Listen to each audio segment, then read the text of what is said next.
என் நெஞ்சில் குடியிருக்கும்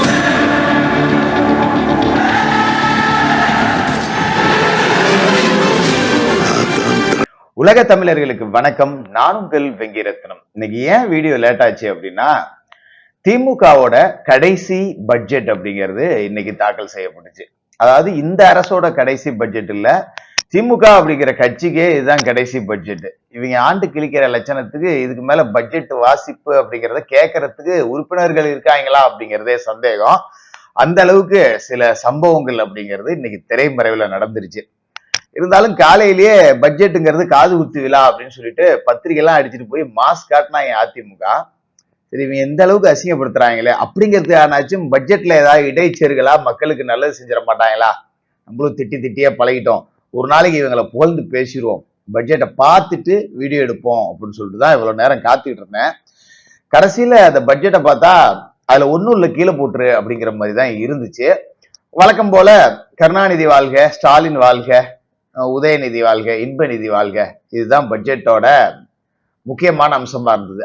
அதை உள்ளவை குமாரு, நீ வேற தொட்ட 90 இதை தூக்கிற அப்படிங்கிற மாதிரி தான் பட்ஜெட் அப்படிங்கிறது இருந்தது. அது சார்ந்த விஷயங்களை நம்ம பார்க்க போறோம். அதுக்கு முன்னாடி திமுகவுக்கு மிகப்பெரிய ஆப்பை சுருகிவிட்ட ராகுல் காந்தி 2 முக்கியமான கண்டிஷன்கள் அப்படிங்கிறத போட்டிருக்காரு. இந்த கண்டிஷன்களை திமுகவால ஏற்றுக்கொள்ளவே முடியாது அப்படிங்கிற வகையில கை உதறிக்கிட்டு வந்துருச்சு அப்படின்னு தான் வச்சுக்கணும். வேணா திமுக வேணா கித்தாப்பா கூட்டணி முறிஞ்ச உடனே நாங்க கையை கழுவிட்டோம் அப்படிம்பாங்க, இந்த வார்த்தையை பயன்படுத்துவாங்க, முன்கூட்டியே சொல்றேன். பட் கை தான் உதறிக்கிட்டு வந்திருக்கு அப்படிங்கிறது தான் உண்மை. சரி, இது சார்ந்த டீட்டெயில் அப்படிங்கிறதையும் நம்ம பார்க்க போறோம். அண்ணாமலை விசஸ் டிஆர் பாலு வழக்கு அப்படிங்கிறது நேத்து சைதாப்பேட்டை நீதிமன்றத்துல நடந்தது இல்ல. அது டீட்டெயிலா பேசினா நிறைய இருக்கும். ஒரே ஒரு வார்த்தை மட்டும் சொல்றேன். என்னையா கடன் வாங்கியிருக்க, நீ கடன் வாங்கின கம்பெனிக்கு ஓனரே மோன்தான், மோன்ட்டே கடன் வாங்கிட்டு இல்ல நாடகம்லாம் ஆடுறீங்களா, கவர்மெண்ட்டை ஏமாத்துறீங்களான்னு. அதுக்கு டிஆர் பாலு, நான் ஒரு நிறுவனத்துல கடன் வாங்கினேன், அந்த நிறுவனத்தோட ஓனர் என் பையன் தான், எனக்கு தெரியாது. எப்படி இருக்கு பாத்தீங்களா இல்லையா? இதுக்கு பேரு தான் விஞ்ஞான பூர்வமான ஊழல் அப்படின்னு சர்க்காரியா சொன்னார்ல, அதே சேம் தான் இது. அது சார்ந்த விவரங்கள் அப்படிங்கிறதையும் பார்க்க போறோம். அது எல்லாத்துக்கும் முன்னாடி அஜித் வழக்கு அப்டேட். மடப்புறம் கோவில் காவலாளி அஜித் அடித்து கொல்லப்பட்ட வழக்குல காவலர்களுக்கு நேத்து ஜாமீன் அப்படிங்கிறது கொடுக்க கேட்டிருந்தது. ஆனா நீதிபதி மரியாதையா ஓடி போயிடுங்கன்ட்டாங்க. ஷார்ட்டா சொல்லணும்னா அவ்வளவுதான், இவனுங்களுக்கு எல்லாம் இறக்கமே காட்ட முடியாது, இவனுங்களுக்கு ஜாமீன் அப்படிங்கிற பேச்சுக்கே வேலை கிடையாது அப்படின்னு நீதிபதி சொல்லியிருக்காங்க. இந்த வழக்குல என்ன சொல்லியிருக்காங்க அப்படின்னா, உயரதிகாரிகள் அடிக்க சொன்னா நீங்க அடிச்சிருவீங்களா? உங்களுக்கு எவன்டா சட்டத்துல இடம் கொடுத்தது? உயரதிகாரிகள் அடிக்க சொன்னா முடியாது, சட்டத்துக்கு புறம்பா நாங்க ஒருத்தனை கூட்டு வந்து அடிக்க முடியாதுன்னு சொல்லுங்க. உங்களுக்கு துறை ரீதியா உயரதிகாரி ஏதாவது நடவடிக்கை எடுத்தானா கோர்ட்டுக்கு வாங்க, உயரதிகாரியை கூப்பிட்டு நாங்க கண்டிக்கிறோம். நீ யாரு அடிக்கிறதுக்கு? அனாவசியமா ஒரு உயிரை கொண்டுட்டீங்களேடா, ஜாமீன்லாம் கருணையே காட்ட முடியாது இந்த வழக்குல அப்படின்னு சொல்லிட்டாங்க. ஆனா ஒரு சின்ன பின்னடைவு இந்த வழக்குல என்னன்னா, இந்த வழக்கில் டிஎஸ்பி சண்முக சுந்தரத்தை கடந்து மேலதிகாரிகள் யாருக்கும் தொடர்பு இல்லை அப்படின்னு சிபிஐ சொல்லிருச்சு. அதன் பிறகு கோர்ட் இந்த வழக்கை 6 மாசத்துக்குள்ள முடிக்க சொல்லி ஆர்டர் அப்படிங்கிறதையும் போட்டிருக்கு. 6 மாசத்துக்குள்ள இந்த வழக்கு முடிக்கப்படும். இந்த 6 கொலைகார நாய்களுக்கு ஆயுள் தண்டனை கன்ஃபார்ம், அதுல எந்த மாற்றமும் கிடையாது. நிகிதாவும் இன்னும் 2 நாள்ல ஆஜராக இருக்கார். நிகிதாவுக்குமான தண்டனை அப்படிங்கிறதும் கொடுக்கப்படும். டிஎஸ்பி சண்முக சுந்தரத்திற்கும் இதில் லைஃப் கன்விக்ஷன் கிடைக்கக்கூடிய வாய்ப்பு அப்படிங்கிறது இருக்கு. இதை தாண்டி பெரிய பெரிய சார்கள் எல்லாம் தப்பித்து விட்டார்கள் அப்படிங்கிறது தான் சிபிஐ கொடுத்த வாதத்துல நம்மளால பார்க்க முடிஞ்சது. டிஎஸ்பியோட முடிஞ்சிருச்சு. அதுக்கு மேல உள்ள அதிகாரிகள், அதுக்கு மேல உள்ள மந்திரிகள், மந்திரிகளோட படுத்த சுந்தரிகள், இவங்க எல்லாமே வெளியில வர மாட்டாங்க அப்படிங்கிற மாதிரி தான் இந்த வழக்கு அப்படிங்கிறது போய்கிட்டு இருக்கு. அதே நேரத்துல நிகிதா காணாமல் போனுச்சுன்னு நகை சொன்னா இல்லையா, அது பொய் அப்படிங்கறதையும் சிபிஐ சொல்லியிருக்கு. அந்த நகையெல்லாம் கண்டுபிடிக்கவே முடியாது, இருந்தா தானே கண்டுபிடிக்க முடியும் அப்படிங்கறத எல்லாத்தையுமே சிபிஐ டீடைல்டா சொல்லியிருக்கு. இன்னும் 6 மாசத்துல அஜித்திற்கான நீதி அப்படிங்கிறது கிடைக்கும். பெரிய பெரிய சார்கள் சிக்கல அப்படின்னாலும் இந்த அடிச்சு கொண்ட 6 புறம்போக்கு கொலகார நாய்களையாவது பிடிச்சி உள்ள வைக்கிட்டோம். உத்தரவு போட்ட டிஎஸ்பி நிகிதா உட்பட எல்லாரும் ஜெயிலுக்கு போட்டோம். ஏதோ பாதி நீதியாவது கிடைச்சதே அப்படின்னு சொல்லிட்டு இல்லாதப்பட்ட மக்கள் நம்மள மாதிரி சந்தோஷப்பட்டு வேண்டியதான். இதை தாண்டி பெரிய பெரிய அதிகாரிகளை தண்டிக்கக்கூடிய அளவுக்கு சட்டம் அப்படிங்கிறது பாயல அப்படிங்கிறது தான் இதுல துரதிருஷ்டவசமான ஒரு விஷயம். சரி, இன்னைக்கு பட்ஜெட் அப்படிங்கிறது தாக்கல் செய்யப்பட்டுச்சு. இதான் திமுகவோட கடைசி பட்ஜெட். காலையில அப்படியே தங்கம் தென்னரசு கருணாநிதி சமாதிக்கு போய் நல்ல வேண்டுதல்லாம் வச்சார். ஐயா சாமி, இந்த பட்ஜெட்டு கலைஞர் அவர்களே விஞ்ஞான பூர்வமா நிறைய உள்ள சொருவிருக்கோம், ஏதோ பார்த்து எங்களுக்கும் பார்த்து கரெக்ட் பண்ணி விடுங்க, இதுக்கு மேல நாங்க ஆட்சிக்கு வரமாட்டோம், ஏதோ பார்த்து செய்கையா அப்படின்னு அவர்கிட்ட பகுத்தறிவோட வணங்கிட்டு இன்னைக்கு பட்ஜெட் தாக்கல் பண்ணார். ஏன் இன்னைக்கு பட்ஜெட் தாக்கல் பண்ணாங்க அப்படின்னா, பெரியார் இருக்கார்ல, அதாவது நம்ம ராமசாமி நாயக்கர், அவரோட கண்ணாடியை போட்டுக்கிட்டு அப்படியே பூதக்கண் வச்சு தேடுனதுல ஒரு குச்சி ஒண்ணு கிடைச்சிருக்கு. அதுதான் பெரியாரோட குச்சி. அந்த குச்சியை ஊனிக்கிட்டே போய் இருட்டுல எல்லாம் தடவி பஞ்சாங்கத்தெல்லாம் எடுத்து பார்த்தா பகுத்தறிவோட இன்னைக்கு அமாவாசை, அதனால இன்னைக்கு பட்ஜெட் தாக்கல் பண்ணியிருக்காங்க. இவங்க தான் நமக்கு பகுத்தறிவு பேசுவாங்க. நான் பல தடவை சொல்லியிருக்கேன், நம்ம பிள்ளைங்க எழுதுற பேனாவை ஆயுத பூஜையில வச்சு நாம கும்பிட்டோம்னா அது முட்டாள்தனம் பானுங்க. எழுதாத பேனாவுக்கு 80 கோடியில செலவு வைக்கிறாங்களாம். இவங்களுடைய பகுத்தறிவு கருணாநிதி என்ன அப்படிங்கிறத இதுல இருந்து நீங்க தெரிஞ்சுக்கலாம். அதனாலதான் துர்கா அம்மா ஏதாவது நல்ல ஜோசியரா பார்த்து ஒரு 10 ஜோசியர்கிட்ட கலந்து பேசி, இதான் கடைசி பட்ஜெட்டா இருக்குமா, இதுக்கு மேல பட்ஜெட் தாக்கல் பண்ணலாமா, என் மகன் சிஎம் ஆகிறதுக்கு வாய்ப்பு இருக்கா அப்படிங்கிறதெல்லாம் பல சாமியார்கள்ட்ட கேட்டு அவங்க தான் இன்னைக்கு தேதி குறிச்சு கொடுத்துருப்பாங்க. இந்த நேரத்துல போய் கருணாநிதி சமாதியில தயிர் வடையை வச்சுட்டு முரசொலி ஒண்ணு வச்சுட்டு அவர் படிச்சு முடிச்ச பிறகு கரெக்டா இந்த பட்ஜெட்டையும் கொடுத்தீங்கன்னா அவரு பார்த்து அதை அப்படியே கொஞ்சம் கரெக்ஷன் பண்ணி கொடுப்பாரு. கருணாநிதி டமால்னு ஏஞ்சி வந்துடுவாரு அந்த தயிர் வடை சாப்பிட்ட அந்த தெம்புல ஏந்திரிச்சு ஓகேப்பா, இந்த டிபார்ட்மெண்ட்ல இவ்வளவு வரும், இந்த டிபார்ட்மெண்ட்ல இவ்வளவு வரும், தமிழ்நாட்டுக்கு இவ்வளவு, அறிவாலயத்துக்கு இவ்வளவு அப்படிங்கிறதெல்லாம் கரெக்ஷன் எல்லாம் கரெக்டா பண்ணி பார்த்துட்டு அனுப்பிச்சு வைக்கிற மாதிரி இவங்க வேண்டிட்டு வருவாங்க. இவங்க தான் பகுத்தறிவாதிகள்னு நம்ம காதுல செஞ்சுக்கிட்டு இருக்காங்க காலமா அப்படிங்கிறத புரிஞ்சுக்கிங்க. பட் இந்த பட்ஜெட்ல வழக்கம் போல ஒண்ணும் இல்லை. ஏதாவது இருந்தா விமர்சிக்கலாம். வழக்கம் போல உதயநிதி வாழ்க, கருணாநிதி வாழ்க, ஸ்டாலின் வாழ்கன்னு சொல்றத அது என்னத்தை நம்ம போய் விமர்சிக்கிட்டு வெறும் காகிதம் அப்படிங்கிறது தான் இது. இந்த பட்ஜெட்டோட இறுதியில நமக்கு கிடைச்சது என்ன அப்படின்னா, 4.5 லட்சம் கோடியா இருந்த தமிழ்நாட்டோட கடன் 10.25 லட்சம் கோடி ஆக்கியிருக்கு. இதுதான் திராவிட மாடல் ஆட்சியின் சாதனைகள். சும்மா இருந்த தமிழ்நாட்டை கடங்கார மாடலா மாத்தினதுதான் இந்த திராவிட மாடல். இதுல எந்த நல்ல திட்டங்கள் அப்படிங்கிறதும் செய்யப்படலை அப்படிங்கிறதெல்லாம் உங்களுக்கே தெரியும். அப்புறம் ஒரு முக்கியமான விஷயம், திமுக விசஸ் காங்கிரஸ் கடுமையான மோதல் அப்படிங்கிறது நடந்துகிட்டு இருக்கு.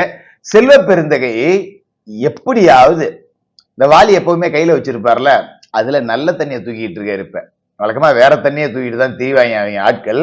இப்ப நல்ல தண்ணியை எடுத்துட்டு போய் எப்படியாவது திமுகவுக்கும் காங்கிரஸுக்கும் ஒரு உடன்பாடை உண்டாகிடணும், தண்ணீர் பந்தல்லாம் வச்சிடணும் அப்படின்னு சொல்லி என்னென்னமோ முயற்சி செஞ்சு பாக்குறாரு. பட் இல்ல, ராகுல் காந்தி என்ன சொல்லியிருக்காரு அப்படின்னா, 6 அமைச்சர்கள் 6 மேயர்கள், உள்ளாட்சி தேர்தலில் 6 மேயர் சீட்டும் 6 அமைச்சர் பதவியும் கொடுத்தா கூட்டணி, அப்படி இல்லைன்னா அமைச்சர் பதவி வேண்டாம், 6 மேயர் பதவி 12 வாரிய தலைவர் பதவி காங்கிரஸ் கொடுக்கணும். இது 2ல ஒன்ன டிக் பண்ணா கூட்டணியை பத்தி பேசலாம். இல்ல நல்லபடியா போயிட்டு வாங்க, நாங்க வேற கதையை பாத்துக்கிறோம், நீங்க வழக்கம் போல திராவிட மாடல் அப்படின்னு சொல்லி உருட்டுங்க. ஏன்னா நீங்க பண்ற தப்புக்கெல்லாம் சேர்த்துக்கிட்டு நாங்க முட்டு கொடுக்க வேண்டியதா இருக்கு. எங்களுக்கு இப்ப இருக்கிற ஒரே பிரச்சனை இந்த செல்வ பெருந்தகை தான். திமுகன்னு சொல்லிட்டு வாலியை தூக்கிட்டு திமுகவுக்கு சப்போர்ட் பண்ணிட்டு சுத்தராப்புல, நாங்க வேணா அந்த ஆளை கட்சி விட்டு அடிச்சு விரட்டிடுறோம், நீங்க கூட்டு போய் அறிவாலயத்திலே வச்சுக்கிட்டு நல்லபடியா செட்டில் ஆகிங்க அப்படிங்கிற மாதிரி தான் ராகுல் காந்தி அவர்களோட தரப்புல இருந்து பதில் அப்படிங்கிறது வந்திருக்கு. இதனால கிட்டத்தட்ட காங்கிரஸ் திமுக கூட்டணி அப்படிங்கிறது ஒரு முறையை நோக்கி பயணம் அப்படிங்கறத செஞ்சுக்கிட்டு இருக்கு. நான் நேத்து சொன்ன மாதிரி விஜய் அவர்களுக்கு இன்னும் ஒரு வாய்ப்பு இருக்கு. இப்பவும் இதை பயன்படுத்தி லாபி பண்ணலாம், பேசலாம்.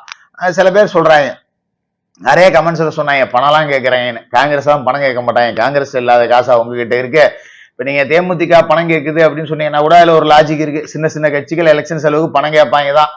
பட் அதை கொடுக்க, சரி எங்களால கொடுக்க முடியல, ஏதோ ஒரு ரூட் ஓகே, அந்த வாதத்தை நம்மளால ஏத்துக்க முடியுது. காங்கிரஸ் எல்லாம் கூட்டணி சேர்க்கறதுக்கு பணம் கொடுக்குறாங்க கேட்கறாங்க அப்படின்னு சொன்னா அதை ஏத்துக்க முடியாது.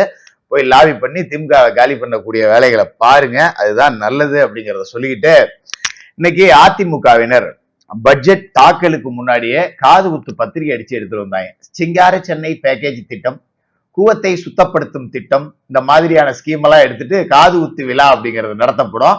நீங்க வேணா மொய் வச்சுட்டு போலாம். மின் விலை ஏற்றம், மின்சார கட்டணம் ஏற்றம், சொத்து வரி ஏற்றம்னு சொல்லி எல்லா விதத்திலையும் உங்களுக்கு தான் மொய் அப்படிங்கிறத குறிப்பிடும் விதமா காது குத்தும் திருவிழா அப்படின்னு சொல்லி ரொம்ப கரெக்டான ஒரு பாயிண்ட பிடிச்சி அடிச்சிருந்தாங்க. இத வந்து ஒரு 5 வருடமா செஞ்சிருந்தா திமுகவோட நிலைமை அதல பாதாளத்துக்கு போயிருக்கணும்.